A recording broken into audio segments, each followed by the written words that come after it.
Welcome to Crossroads Church. Whether you're connecting online, in person, or on demand, thank you for making this time part of your week.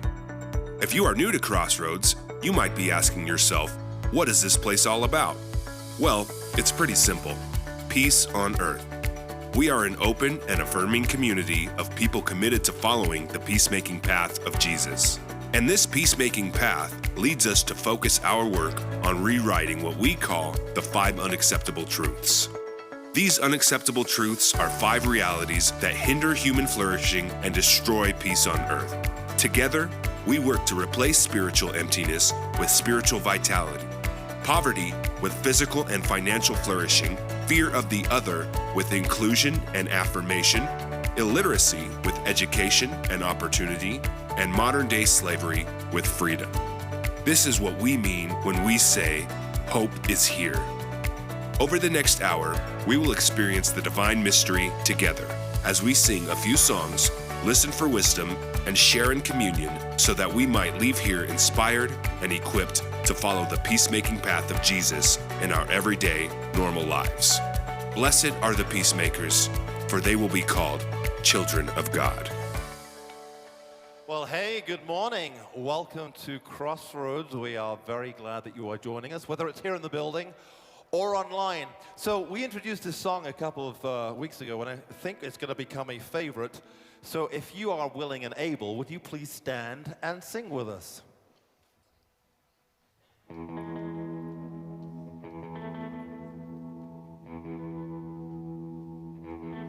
Are you singing? 'Cause I love your melodies. Are you dancing? Wrapping your arms around me. Are you laughing? 'Cause I like to make you smile. Is it just a whisper? 'Cause that tends to be your style. Are you screaming? This love with you, it can be kinda wild.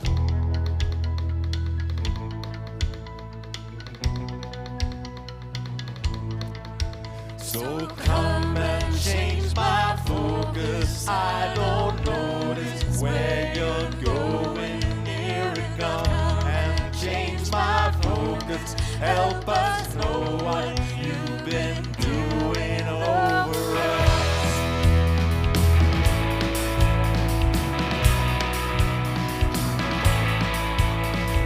Come and change my focus. I don't notice where you're going. Here it comes and change my focus. Help us know what you've been doing over us.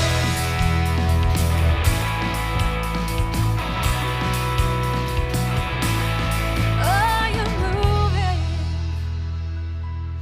like the wind blows through the trees, baby? Are you asking?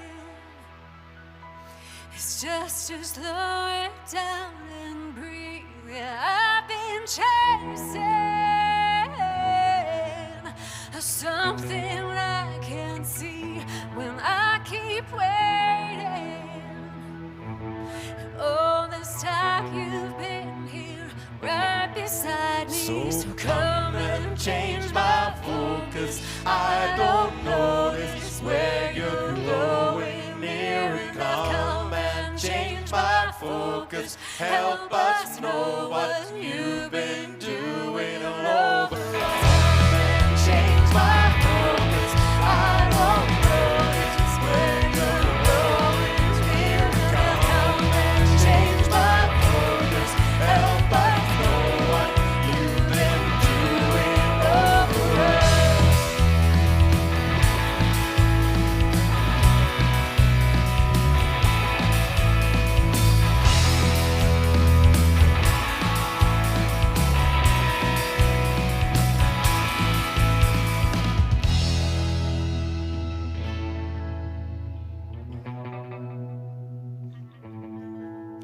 Are you calling me out of my mind, out of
All right.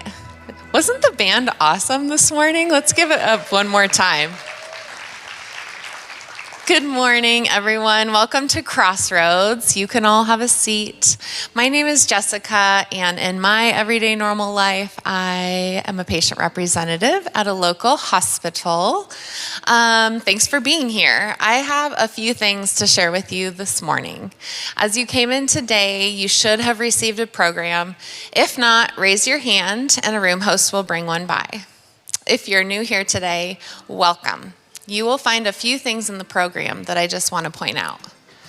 Everyone go ahead and take out that Connect card, or you can click on it in the app in the weekends section. The Connect card is for everyone to fill out every week. If you're a regular attender, just put your name and email address and check the box regular attender.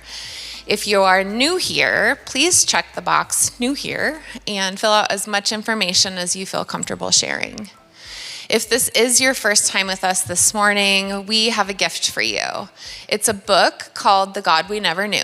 It is especially helpful if you are deconstructing ways of thinking about God that no longer make sense.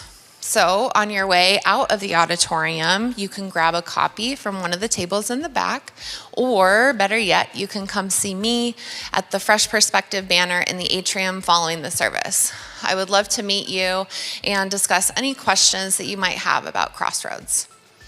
Well, this is a special morning because we are observing Ash Wednesday and the start of the season of Lent. So go ahead and grab your talk notes, and Ryan will be up in just a minute to start with the beginning of our series for Lent, The Shape of Hope.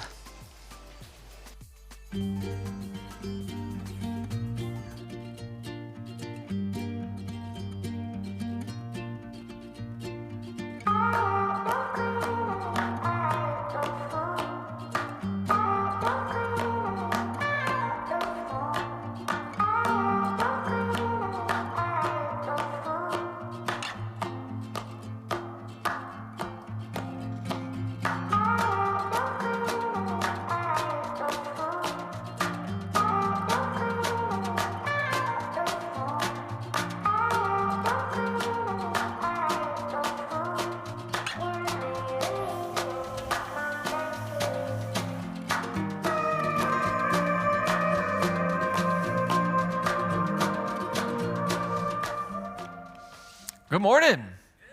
Nice to see you all today. Thanks for coming out. It is Ash Sunday. We always joke around, we're like too lazy to do Ash Wednesday. We got things to do on Wednesdays. We're already here on Sundays. As you can tell, I'm not a super religious person, so the idea that not doing it on Wednesday and doing it on Sunday like brings joy to my heart. Just to push against the grain a little bit. Well, if you are a guest this morning, if this is your first time here at Crossroads, maybe you're tuning in online for the first time or you're catching this on demand, thank you so much. My name is Ryan. I'm the lead pastor here at Crossroads Church. My pronouns are he, him. I am a white, cisgendered, heterosexual male born into a Christian home, middle class. This country was built, the laws were built, the Constitution was written for people who look like me, believe like me, love like me, and it has afforded me all kinds of privilege at the sake and at the expense of the oppression of many others. And part of following Jesus for me and for our church is to recognize that reality and to follow this peacemaking path of Jesus into wholeness for everyone. Philippians gives us this beautiful picture of this living Christ that took on flesh, dwelt among us, took on the role of a slave, a servant, gave up all privilege to bring life to all. And so that's what we're trying to do here. And so if you are a guest, that's a good understanding of just a little bit about what we're about, what I'm about. And that really is what we think the kingdom of God is all about, is bringing peace on earth, wholeness, fullness. It's not about some place you go to when you die, but it's about how do our lives right now contribute to that reality. One of my favorite scholars is known for saying things like, heaven's doing just fine, it's earth we should worry about. And so I live a very earthy faith. That's the idea. So I'm not too worried about life beyond this one because I know that God is love, and in love there's no fear. So all that is there. So great to have everybody here. This morning we're kind of beginning this new journey, and it's a Lenten series, this season of Lent, and we're calling it The Shape of Hope. And we're going to talk about hope for the next few weeks. Not hope as denial of reality. How many of y'all know people like that? They have so much privilege like me, they can live in denial, right? We can turn off the news. We cannot worry about certain things because it's never going to affect our lives, right? But that's not what we're going to talk about, right? We're not going to talk about hope as this attitude of pretending everything is fine. But we're going to talk about hope as something that takes form, that takes shape, something that has texture and weight to it and presence in our lives. Because hope ultimately is not just something that we think about, right? Some of you that are talk notes people, you're like, man, he nailed that first talk note early. Sweet. I'm going to get out for brunch and not lunch. That's what you're thinking. Don't hold your breath. Sometimes we imagine hope as this thing that we think about, that comes into our minds, but hope is something we actually experience with our bodies. And that's really where we are today. And I think that's why this season within the life of our church of Lent doesn't begin with this big lecture on what Lent is all about. There's not a debate about whether or not Jesus was really born of a virgin or didn't know. But it starts with this embodied moment where we take ashes and we put them on skin, where we take our fake candles, because we don't want to burn the building down, and we turn them on, but we hold them in our hands, and we recognize that there's breath moving through our lungs. See, faith and hope, these aren't just ideas, right? They're things that we practice, and we practice them with our whole selves, right? We practice them with our whole selves. And many of us come into this Lent moment, this season where we launch, where we think for the next 40 days about our lives, where we think about our relationships, we think about the areas of our lives we want to see growth in, the area of our lives we might want to see transformed. But some of us, we enter, and a lot of us, I think, we enter into this season already carrying this kind of awareness in our bodies. We carry this idea that something feels disconnected, that we feel disconnected, maybe even a little disconnected from reality. Do you ever feel like you're kind of sitting there and maybe you're scrolling through your socials or you're watching the news or you're talking with somebody and you feel all of a sudden like disembodied from yourself and you're like, what is happening? Like, what am I hearing? How is this being said? Am I like living in an alternate world, an alternate reality? And we find ourselves kind of disconnected, our souls disconnected from our bodies, our souls in a sense longing for something that isn't present with us right now in this moment. And so some of us sit in this space and we know like there's just something disconnected. We feel a little disconnected maybe from our idea of God. We feel disconnected from the people around us. Like there's just a gap there, a chasm there. We're not sure why. Maybe we even feel a little disconnected from our own hearts. Maybe there are longings and desires that we once had that are no longer there. And that reality, that feeling of disconnectedness is why this moment matters, why this morning matters, why Lent matters. Because Lent really begins with this idea of imposition of ashes as a telling of the truth. It's a speaking of truth. It's a regrounding of ourselves into honesty, and it's meant to happen without shame. Unfortunately, that's not necessarily how it always happens, but it's meant to happen in a space that's free from shame. And it's interesting that the story of our faith tradition, right, the story that begins it all is a story that doesn't begin with rules, but it begins with breath. Right, if you're familiar with our kind of ancient creation mythology that helps bring meaning and making, and if you know me, I don't take things literally, I don't read things literally, but I take them seriously.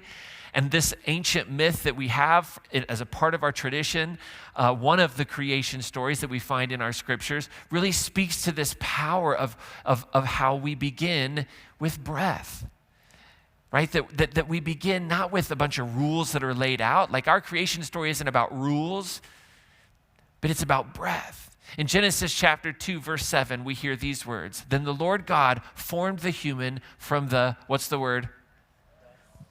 Yeah, it's up there, dust. From the dust, right? From the dust of the ground, and breathed into their nostrils the breath of life. Like our story begins with this understanding of the power and the sacredness of dust, of earth. of flesh, of skin, of breath. The sacred story here doesn't begin with souls that are floating, disembodied, someplace far away. That's not the start. That's not our story. Our sacred story begins with bodies. It begins with bodies that are formed from soil, animated by divine breath. And what this story is telling us is that embodiment, bodies, are not a problem that God is trying to fix. As much as parts of our tradition want it to be that, want this story to be about controlling our bodies and telling our bodies what they can and can't do, this story tells us, no, bodies are the vehicle of the soul. Bodies are good and bodies are formed and bodies connect us and ground us. And embodiment is where our journey with the divine begins. Your body, your presence, your humanity, these things are not obstacles to holiness. No, these are the places where holiness meets us, where the otherness of the divine takes shape and form and touches our feelings and our senses. And yet many of us learn to live as if we are disconnected from our own bodies. Maybe we grew up in a spirituality that wanted to live in this very dualistic worldview that said body bad, spirit good. And so what do? Well, we kind of like rush and we numb and we scroll and we perform and we learn to do everything kind of above the body. Like, how can we not worry? How can we actually disconnect ourselves? And so we don't let ourselves experience things in our bodies. Things like grief. Things like joy. Right? Some of us, just the idea of having fun and joy is like, oh, I got to be careful. Careful with that. Careful with that. Can't have fun, can't be joyful, can't have good experience, can't enjoy sex. I'm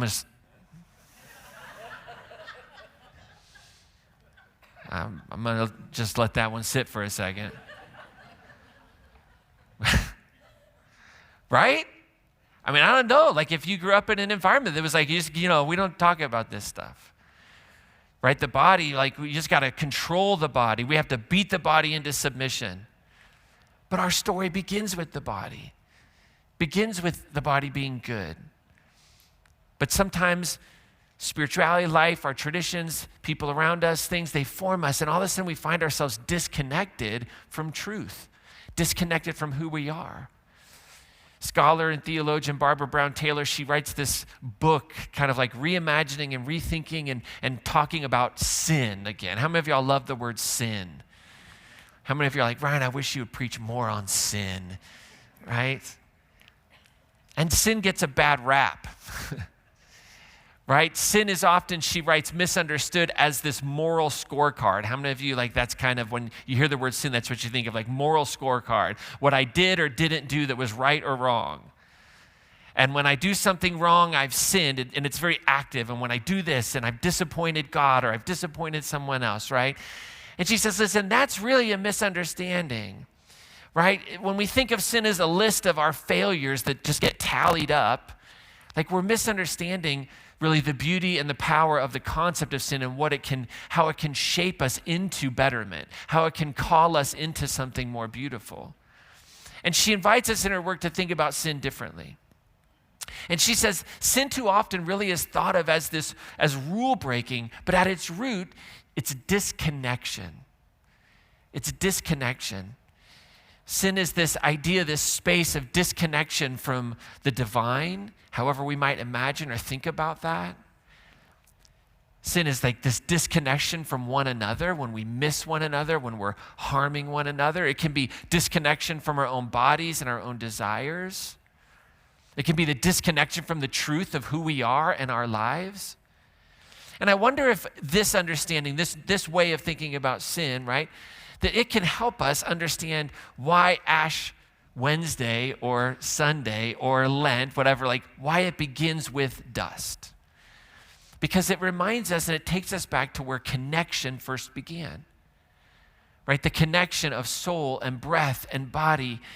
And it all began in this like space of earth and dust, in a garden that was filled with curiosity and anxiety and blame and fear and shame. And isn't that our lives? Just earthy, dusty spaces of fear and joy and excitement and anxiety and blame and shame, and ashes kind of bring us back to that moment.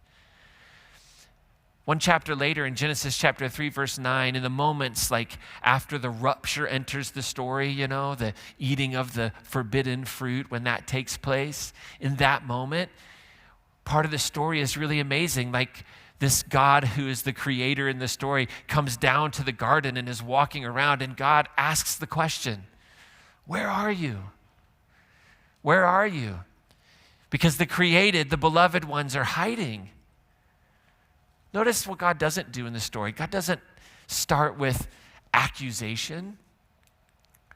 God doesn't say, "Why are you hiding? I know why you're hiding." God doesn't start with accusation. God doesn't start with shame in the story. "You better hide from me." No. Starts with this question, "Where are you?" It's a beautiful question for a day like today, because it's a relational question. Why are you not here with me? Where are you? Why are you distant from me? Why are you hiding? And in this space, it's this question that Lent kind of sets right in front of us. Lent for the next 40 days just kind of asks us this question, where are you? And maybe that's a good question for all of us to just hold for a moment. If you're a note taker, if you're a fill-it-in person, if you have your phone, just write that question down, where am I? And maybe that's the question we ought to hold through this season of Lent. Where am I? Where am I in the relationships of my life? Where am I in the relationships with family? Where am I in the relationship with friends, with coworkers, with myself, with the divine, with my church? Where am I in these relationships? What is my hope for them? Am I hiding somehow inside of these things? Where am I in my own story? And Ash Wednesday is not about pretending everything's fine. Lent is not the season to just assume my life is great. Lent is not a season, Ash Sunday, Ash Wednesday is not about pretending that we're these strong people, that everything is good. It's actually the exact opposite. Lent is a season where we locate ourselves honestly. And we recognize that we're locating ourselves, at least here in this faith community, before love. That we recognize I can be honest about where I am, my thoughts, my hopes, my fears, my dreams, my failures, my shortcomings. I can be honest about all that stuff because I'm being honest with it before love. This great mystery that we call God. Pure, radical love that provides the space for the kind of honesty that can transform us, that can call us into ourselves.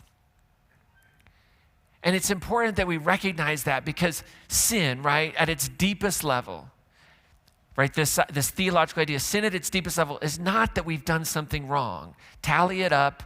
Somebody's got to pay the price. This idea of rights and wrongs and ledgers and the banking model of spirituality. But it's this idea that in the wounds of our lives, the way I talk about sin a lot, the way we talk about sin inside of our Fresh Perspective is this idea of wounds, That when I am wounded from sin, when sin wounds, when I live in that space of disconnected, the idea that when I experience a wound, I'm disconnected from that person or that thing that I experience it from. When I give the wound, I disconnect myself. Does that make sense? No? We can stay here all day. It's an important concept. I want to move from theory to practice. So I want to make sure you understand this, So think of it real concretely, Just look who's with you. Look at the person who you came with today. If you came with somebody, if you didn't come with somebody, look at whoever looks like the worst person in the room. Why are y'all looking at me? That was just rude. Okay. So listen. Okay. Heavy topic. You got to bring some lightness into it. Little tip of the trade. Think about a time where that person who means something to you, significant meaning to you, said something, neglected, did something and it wounded you? Did you feel closer to that person in that moment, or did you feel farther away? Embodied feeling, real true feeling, like, right? Most of the time it doesn't draw us together, right? When we get called a name, when we are forgotten about, that doesn't just make, oh, I just feel so loved. It's actually the opposite, right? And in that experience, what do we tend to do? The garden story tells us what we do. We hide. And our disconnection is about hiding because we don't trust love, right? Because our understanding of love can be very fragile, right? And that's why it's important to recognize and to hold this really beautiful understanding. I think one of the most inspired passages in all of our scripture is God is love. Because that provides the sense of security that at least with the divine, I can bear all of who I am. Every wound I have ever experienced, every wound that I have made possible for others to experience. And when we experience that woundedness, when we experience that disconnected, we hide. We hide behind busyness. How many of you get real busy when you just start to feel a little anxious about life and disconnected? You're just like, I got to fix something. I got to get busy. We hide behind distraction. We'll scroll. We hide behind self-protection. These are all the spaces that we hide, and we settle for distance because closeness feels risky. Because to try and like come back together, to try and deal with that wound, deal with that hurt, gosh, because we question the significance, or we question the radical nature of the love that that person might have for us. And so we just kind of keep our distance. But the voice of God, right? Those whispers still moves through the garden of our lives, asking this question, where are you? Not to expose you, right? But to find you. It's a question about finding. And so this morning we respond to this question, not just with words like, here I am, but we respond with these embodied practices in our tradition, right? We respond with this way in which we kind of take a disconnected soul from the body and we bring the two back together in these embodied moments. And so today we take ashes and we put that on our skin. Today we'll take a candle and we'll hold it in our hand and we'll light it by flipping a switch on the bottom. Pretending it's a real flame. And we do these things, right? These embodied experiences. And it's important we understand why we do this. Is it just a tradition? Is it just something that we're supposed to do? Heavens no. Like I'm not doing anything because I'm supposed to do it. So why is it that we do that? Well, it's because embodied experiences, they reconnect us. They reconnect us with truth that our minds alone sometimes can't hold. When we try to just hold things in our minds or in our spirit and our soul, like sometimes they disintegrate and we forget who we are, right? If sin, right, our wounds and our shame, that experience pulls us towards disembodiment, right? Disconnection, then practices like ashes and candles, these are small acts of reconnection. It's why every week when we do our blessing, I invite you to raise your arms up. Does something magical happen like with a blessing when you do this? It's not a trick question. No. But what you're doing is you're bringing your body into the moment, a body that is sacred and holy and good and sometimes not performing the way it should, that sometimes brings pain, but it's a part of the whole. And so rituals like this, like ashes, they have this tendency to serve as this beautiful mechanism of reconnection in our lives. And we reconnect with things like, I am fragile. I am finite. I am human. This body is not going to last forever. And it's important that we remember that ashes are not a symbol of shame. They're not a symbol of shame, but a symbol of honesty, right? If we think of ashes, it's like, oh, I'm just telling you, you're dust. It's all you are. From dust you came, to dust you'll return. Out of here. don't even try to be a good person. You're just dust. No, we miss it. Dust is where love began the story. Dust is where love did the most intimate work, where breath entered lungs. Like dust is a reminder, yes, but dust can easily be the space where hope can quietly begin to take shape. Because in dust, we recognize our need for one another. We recognize our need for love, our need for the divine. Death is our honesty. It's our humility. It's our naming of need. It's our naming of that I can't be self-sufficient, that I am in some ways dust, that I will return to dust. And so I come in that space of honesty. And Lent isn't this season where I then punish my body, right? Like there's fasting involved for a lot of folks in the Lent season. There's like some pillars that people engage in Lent in very intentional ways. So things like fasting and things like giving. So people will be overly generous during this season, right? But it's not about punishing our bodies. That's not what it's about. It's about reconnection. If you're fasting from something, let me just ask you the question: what are you trying to reconnect with? Right? That's what that's why you're fasting. Like fasting isn't about, I'm just going to punish my body. I'm going to not do this. And then hopefully when I pull that slot machine wheel of God will see how serious I am with my fast, and then I'll get the good stuff. You should never engage in a fast until you know what you're trying to reconnect with. Right? Because fasting is this idea of refocusing energy. Right? And it doesn't have to be food, right? If you want to engage in a fast during Lent, like some of us maybe should just like engage in a fast of gossiping. Some of us should engage in a fast of poor self-talk. Stop beating ourselves up for at least 40 days. Some of us should, you might find something you want to fast, but you have to say, well, what am I trying to reconnect with in this fast, in this giving up? Willful giving up is because I want to take that energy and focus it on this reconnection that I want to take place in my life. And it's important to remember that when we talk about this other big word that oftentimes is attached to sin, and that is salvation, right? That salvation then is not an escape from our humanity. It's not an escape from the world, but it is the connection of our humanity to divine love.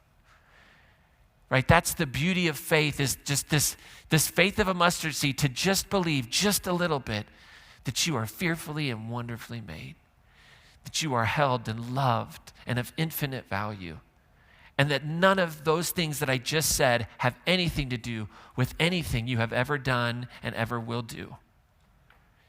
It is just a statement of fact and reality. You never were separated from God. You never have been disconnected. It's just a lie. It's a lie that's very easy to believe in. And so salvation is this saving from that lie of separation. And we see this in Jesus. We see in Jesus that divine love, right? Divine love doesn't just stand off at this distance, diagnosing what's broken in us.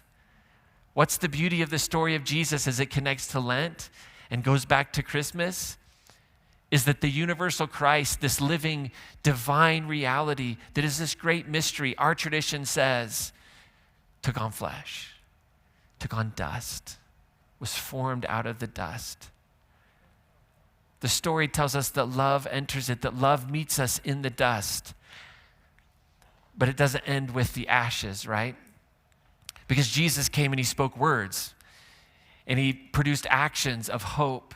And this series that we're in is going to explore some of those encounters that Jesus had with real people and what they offer us and how they show us how hope can take shape in our lives through these encounters with Jesus, through these encounters with love. And so Jesus, he speaks words that move people forward. And one of the things that Jesus said that we get recorded in the Gospel of Matthew. Matthew chapter 5, Jesus said this. He looks at this group of folks that are following him, that are trying to live their best lives, that are trying to just be a force for good in this world that feels and felt like it was just against them. And Jesus looks and says, "You are the light of the world."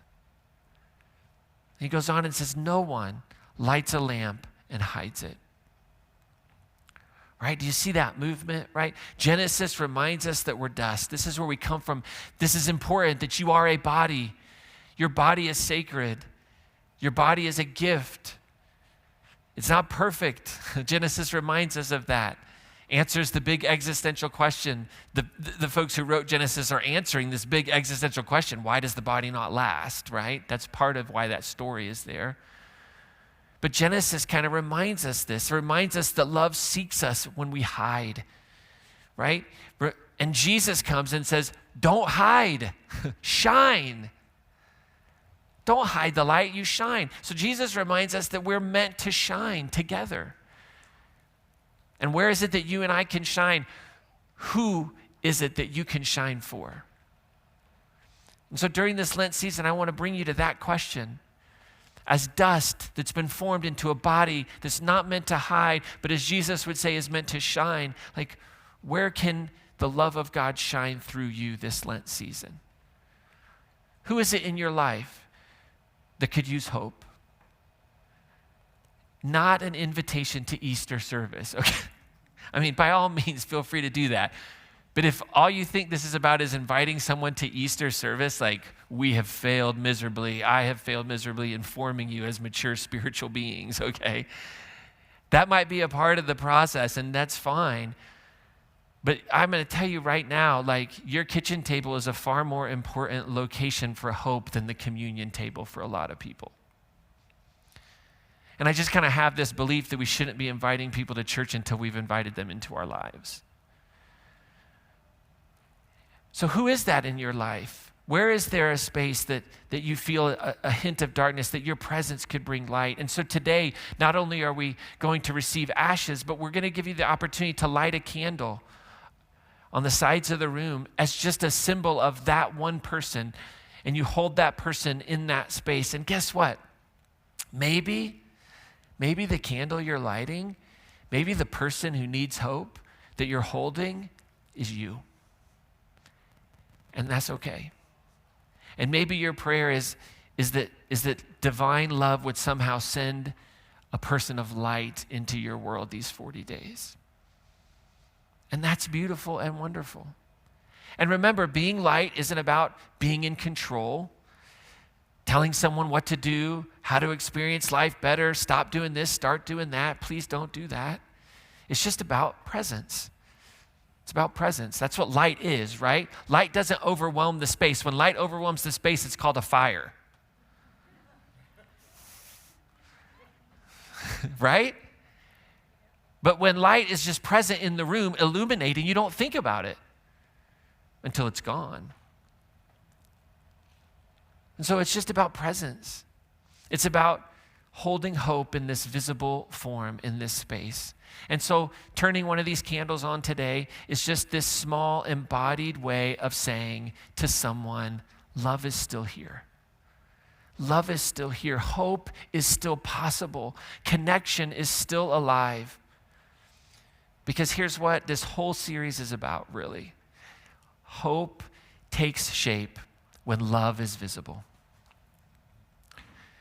When love becomes visible in a person's life, hope can begin to form.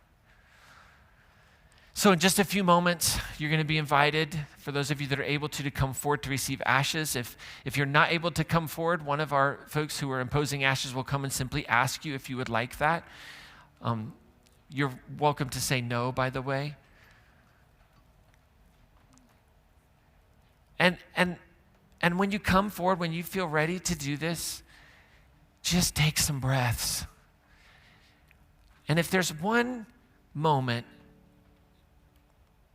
in your week where I'd love to just encourage you to just pause, it's right now. If there's one moment when you think about the spiritual life that you hold, that you just try and slow down a little bit in this space. And not go through some motion of having a cross imposed on your forehead or your hand, but just what is it bringing to you? It's a reminder of presence, that it's in the dust. It's in the dust that you were formed. It's in the dust that love breathes breath into you. Dust is a reminder of your weakness, and the Apostle Paul says, guess what? It's in our weakness that we are made strong. The gospel turns it all on its head. It's only in your humility, it's only in the recognition of our dustiness that we can shine with the love and the hope of Jesus. Here's what's interesting. We're going to sing a song that we sing around Christmas time. We've sung a little bit. It's called, "O Come All You Unfaithful." That one resonates a little more with me than "Come All You Faithful." It's like, well, that's like a small list, you know. It's Jesus. He gets to come forward. Everybody else has to stay away. But "O Come All You Unfaithful," like this song just reminds us of just the truth of who we are. Just embodied souls trying to navigate this space. We're spiritual realities having a fleshly experience. And so ashes aren't about shame or guilt or judgment in that space. No, ashes are about honesty, honestly understanding our limitations, our wounds.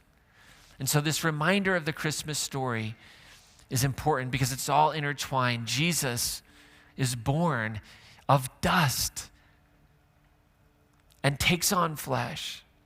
And this birth of the living Christ brings hope to us into our lives. And that's what Christmas is all about. Peace on earth, this announcement. But as we travel through, life still happens. Yes, peace on earth, we're working towards that, but life still happens. Death still happens. But resurrection does too.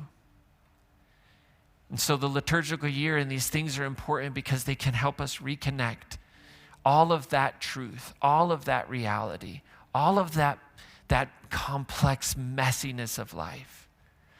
And so during this song, you're invited to embody these two experiences. First, to come and receive the imposition of ashes. Pause in silence. Let the words that are spoken in that moment just kind of wash over you. The people who are here to impose ashes, they're going to say, "From dust you came, and to dust you will return." May this mark remind you that when people meet Jesus, hope takes shape. Just be in that space for a moment. And then I would encourage you to just slowly and methodically, thinking about your breath, walk to a candle, turn a candle on for that person in your life, and it could be you, that might need an experience of love and hope. And so there's no rush, there's no pressure in this moment. Just come as you are, come as you're ready. Here's the thing, like this isn't about proving anything to anybody, right? But this morning, these embodied practices are really about allowing reconnection to take place, to reconnect us with this truth that we belong to this great mystery called God, every person on the planet, everything on the planet. We belong to one another, and we belong to hope itself. And so as you come forward, keep this in mind. You were formed from dust, and God's breath still breathes within you.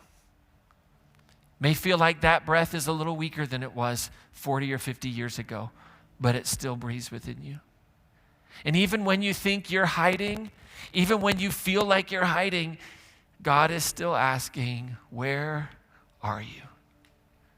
And as you light a candle, remember the words of Jesus, you are the light of the world. Don't hide it.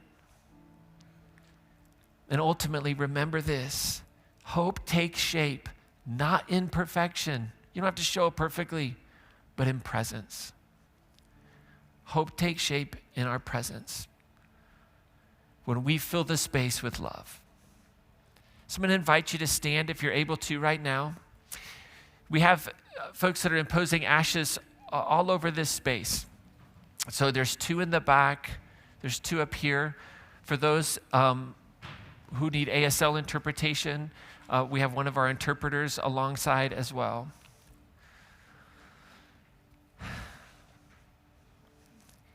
The invitation is for those of you who know you're not faithful, who know that that is a pipe dream. You can never be faithful, but you can come and you can experience the hope that's found in a divine love that breathes life into you. So in this moment, breathe, rest, and understand honesty and humility is where hope begins.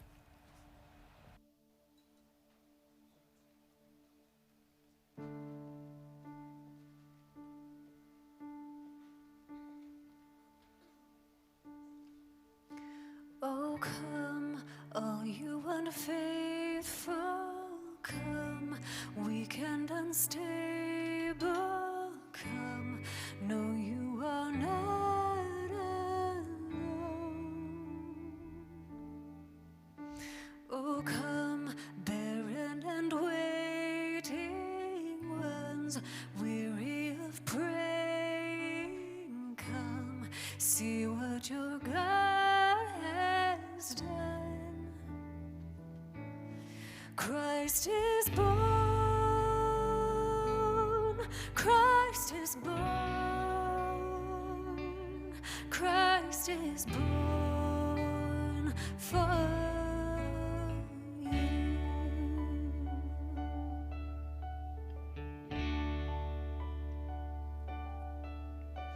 Oh, come, bitter and broken, come, with fears unspoken, come, taste of his perfect love.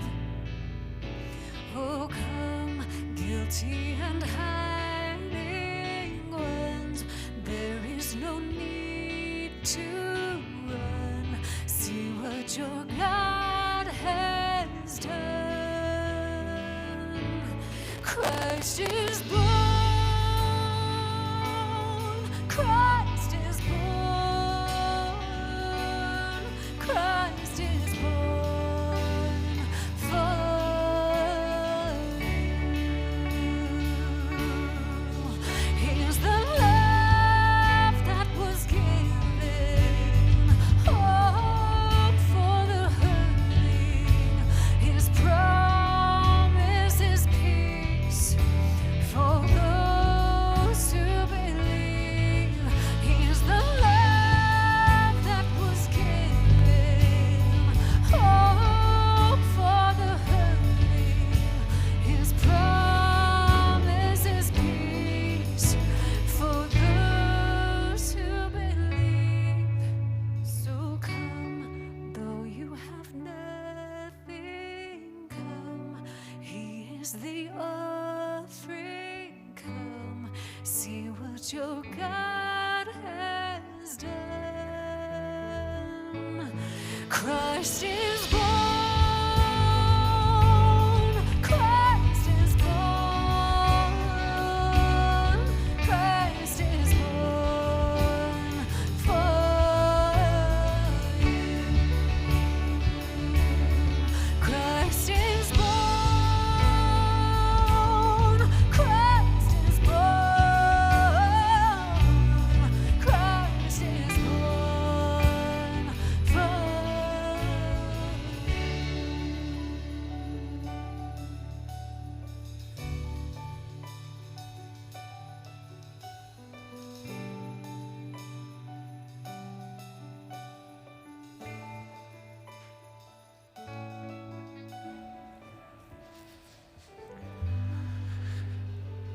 So as we light candles, beloved, the universal Christ did not remain distant from our dust.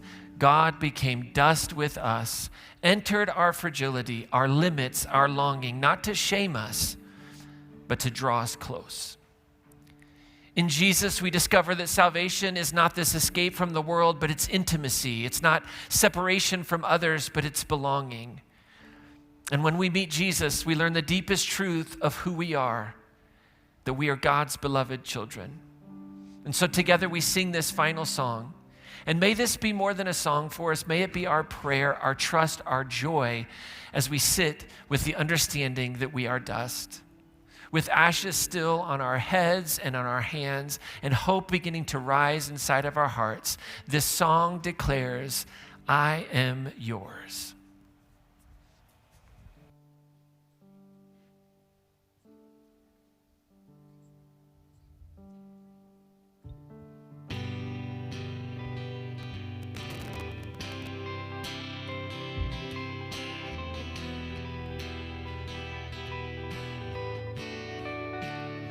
Sometimes I'm under starlit sky, but I'm feeling more like dirt.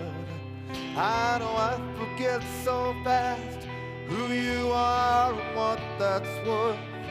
'Cause there's an evidence of you in every corner of this life. So why do I still try to prove that I don't deserve your time? 'Cause I am yours, and you will always be mine. Seems like madness, I'm invited to the table by your side. 'Cause I am yours, and you will always be mine. I am one whose one ambition is to dance with my divine. 'Cause I am yours. You are, you are, you are, you are mine. Sometimes I'm walking on a ledge and I'm afraid to just look down. It's like I think I'm in control. I'm giving gravity the doubt. But you love me where I am enough for you to not look back. And it's the only kind of love that I have ever felt like that. 'Cause I am yours, and you will always be mine. Seems like madness, I'm invited to the table by your side. 'Cause I am yours, and you will always be mine. I am one whose one ambition is to dance with my divine. 'Cause I am yours. You are, you are, you are, you are mine.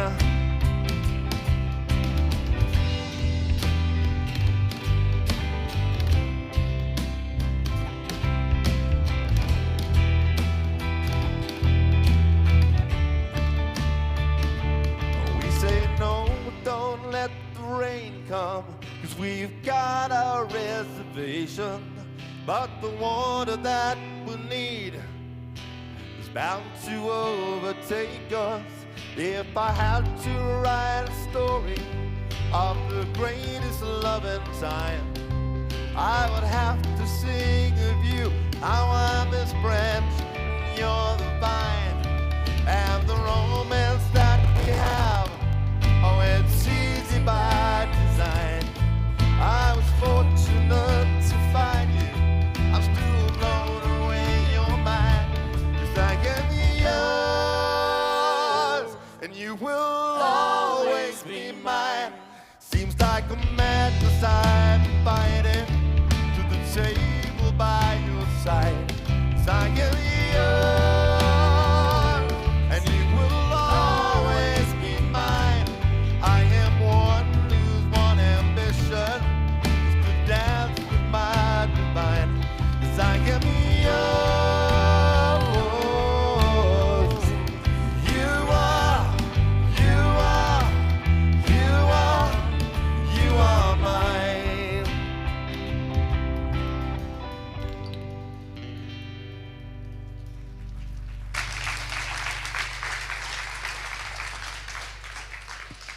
All right, in just a minute, I am going to call the room hosts around to collect your Connect cards, donations, and pens.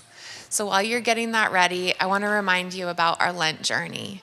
If you would like to participate in the daily reading during the season, we are using a book called Outgrow, which is a resource from our denomination, the UCC. Even though Lent officially began this past Wednesday, it's not too late to jump in. There is still a handful of books available for a $5 donation at the Welcome Center, or you can find the link for a digital purchase and download it in the Crossroads app. So I'll ask you now to have the room hosts come around, and we will get you out of here shortly.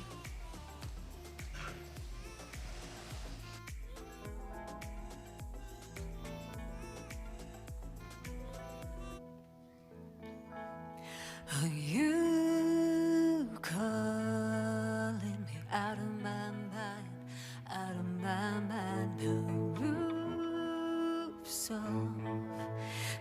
span like desire, deep and wild. Are you calling me out of my mind, out of my mind? Your love is kind of wild. Come and change my focus. I don't know this where you're going. Near come and change my focus. Help us know what you've been doing over change my focus. I don't know this where you're going. Near come and change my focus. Help us know what you've been doing over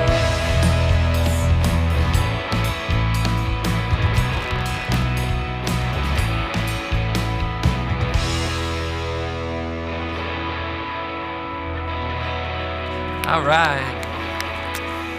Well, go ahead and stand on up if you can this morning. I want to thank all of our volunteers that made today possible, whether it was volunteering today or those folks that came in and got programs ready and stuffed programs and prepared the ashes and got the candles set up. And for those that are volunteering, investing in the lives of our babies and our preschoolers and elementary and students out there, and for all of our tech and our band, thanks everyone for making this week possible. I want to thank those of you that give every week generously and regularly to help make sure that this ministry and this work keeps moving forward and has a significant space in our community. So thank you. And I have a blessing for you today. So if you wouldn't mind lifting up your arms if you feel so inclined to do that. May this Lent season be a season of honesty and not shame. May you have the courage to tell the truth about where you are without fear that love will turn away from you.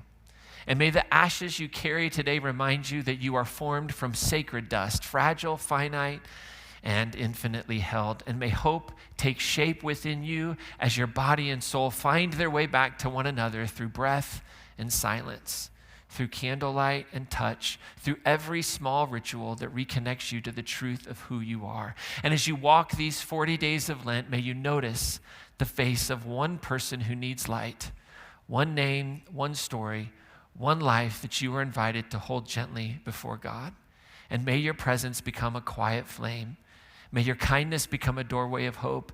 And may your life, embodied, honest, and open, shine with a love that refuses to hide. So go into this season marked with dust, carrying this light into your everyday, normal, peacemaking life, trusting that even now, hope is taking shape in you and through you. Amen. Have an awesome week, everyone.